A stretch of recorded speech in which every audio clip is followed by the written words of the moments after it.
اللہ کریم نے انسان نو بندہ مومن نو صاحب شوق نو مخاطب کر کے انہوں نے ارشاد فرمایا یا ایھا الذین آمنوا، اے سربت ایمان رکھنے والے لوگوں، اے سربت ایمان رکھنے والے لوگوں، اے دولت ایمان رکھنے والے لوگوں۔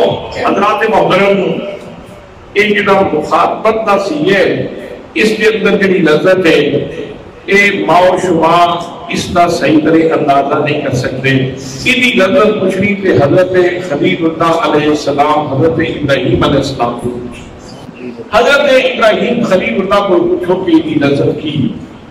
نمرود نے دشمنی بھی حل کی تھی، دشمنی بھی حل کی تھی۔ نمرود نے اس میں لکڑیاں اکٹھیاں کروائیاں، کئی دنوں تک لکڑیاں پروگرام کیے۔ اس کہ میں خلیل کو اگ لانی، میں اس کی ہڈیاں بھی جلا دینیاں، میں آنا ربکم الآبا کہنا یہ بندہ منتا نہیں، میری گل نہیں منتا، میری گل تے کان نہیں رکھتا، یہ سارے معبوداں نو بھی برا بلا کرتا ہے، میرے بارے میں بھی گلاں کرتا ہے، تے میری بھی تکلیف کرتا ہے، تے میری بھی تکلیف کرتا ہے، تے میں انہیں چھوڑنا نہیں، میں اگ لا دیاں گا، میں انہیں جلا دیاں گا، میری ہڈیاں بھی جلا دیاں گا۔ حضرات محترم، حسد دے نال بھریا ہویا نمرود، دشمنی دے ماتے نال بھریا ہویا نمرود، حضرات محترم اس نے اگ جلائی، کئی میلاں دے اگ جل رہی ہے، کئی میلاں دے اگ جل رہی ہے، پرندے کو گزر دیں، پرندے بسم ہو جا دیں، گزر نہیں سکتے۔ جس وقت آگ اپنے پورے شعلے اندر موجود سی، منجنیق منگوائی گئی، منجنیق کے اندر جناب سیدنا ابراہیم علیہ السلام کو رکھا گیا۔ جناب ابراہیم علیہ السلام نے وچ رکھ کے ان آگ پہ وال پھینکیا جاوے۔ میرے دوستوں، میرے بھائیوں، جدو لکڑیاں اکٹھیاں ہو رہی سن، نمرود پہ سوچتا سی میں جلا دیا گا۔ اس وقت جناب حضرت ابراہیم علیہ السلام مسکرا رہے، جس وقت لکڑیاں دے وچ اگ جلائی گئی، اس وقت بھی جناب سیدنا حضرت ابراہیم علیہ السلام اس دی ابلا فریبی دے آپ مسکرا رہے۔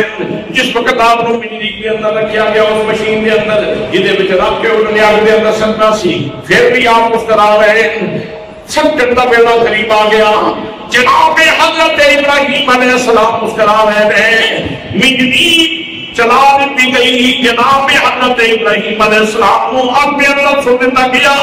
جناب ابراہیم علیہ السلام آگ بن جا رہے ہیں۔ اللہ کریم نے ارشاد فرمایا قلنا یا نار کونی بردا وسلاما علی ابراہیم۔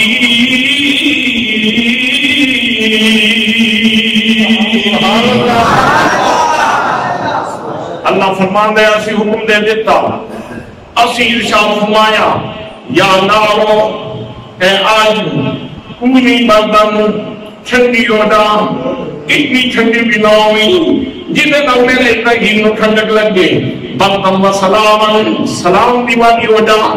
حضرات محترم، پھر چشمے فرق میں مندر میں کیا اٹھتے سن دے جانے سن، لیکن بلند ہوتے سن دے پھر پڑ جانے سن۔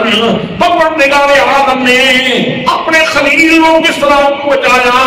حضرات محترم، جناب سیدنا حضرت خلیل علیہ السلام گلزار کے اندر بیٹھے نے، اور جو رب نے فرمایا سی یا نار کونی بردا وسلاما علی ابراہیم، جناب ابراہیم کی چیخ نکل گئی۔ جناب ابراہیم علیہ السلام نے رونا شروع کر دیتا۔ جناب ابراہیم علیہ السلام نے آنکھوں میں گریا جاری ہو گیا، آپ کی آنکھوں میں آنسو آ گئے۔ اللہ نے فرمایا میرے پیارے خلیل ایک ہی معاملہ ہے، دشمن نے لکڑیاں اکٹھیاں کیتیاں تو ہنستا رہے ہو، دشمن نے لکڑیاں میں جگ لائی تو ہنستا رہے ہو، دشمن نے اب اس نے شعلے کو رد کر دیتے تو ہنستا رہے ہو، دشمن نے منجنیق کچھ رکھیا یہ اب بھی چھوڑ دیتا ہے تو ہنستا رہے ہو۔ جس میں دوست نے اس کو گلزار بنا دیتا، اس وقت وہ رونا شروع کر دیتا۔ میرے خلیل ایک ہی معاملہ ہے۔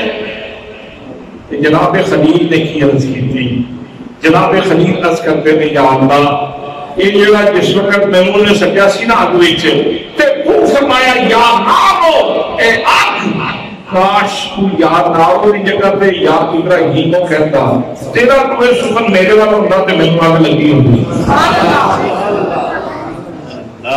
جتنی لذت تیری مخاطبت کے اندر ہے، تیرے یاد کرم کے اندر ہے کہ تو اپنے بندے کو مخاطب کرے، تو اپنے بندے پر متوجہ ہوئے تو یا اللہ اس کو بڑی لذت والی ہو کے نہیں کر لے، بے شک اب سے گلزار بن گئی تیری مہربانی، ایسے گلشن کے اندر تبدیل ہو گئی تیری مہربانی۔ لیکن سنیا کاش کہ تو یاد ناروں کی جگہ دے آمدہ یاد ابراہیم، میں تیرے پیار دے اندر چل دے ہوں۔